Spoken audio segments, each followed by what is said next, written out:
Me enamoré de ti, sabiéndote prohibida, y me formé ilusiones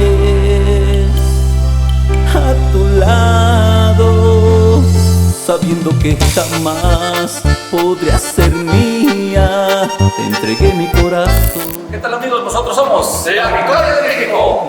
Queremos agradecer infinitamente aquí al restaurante Las Palmas, aquí al señor José Aguirre por prestarnos esta linda ubicación. Palmas del Sur, un bonito restaurante, que nos dieron la mejor atención para realizar este video próximo que lleva su nombre, Me enamoré de ti, ya que es un tema que se va a extender por todo el estado de Guanajuato, acá con mi compañero y amigo, el licenciado Juan Víctor, que nos visita desde León, Guanajuato, para hacer este video. Él es el protagonista de este video que lleva por nombre Me enamoré de ti. Se lo recomendamos mucho, muy pronto en las redes sociales, síganos, y por supuesto también la invitación para que visiten este bonito lugar, restaurante Las Palmas. Aquí nos vemos, sus amigos de siempre, La Victoria de México. A mi paz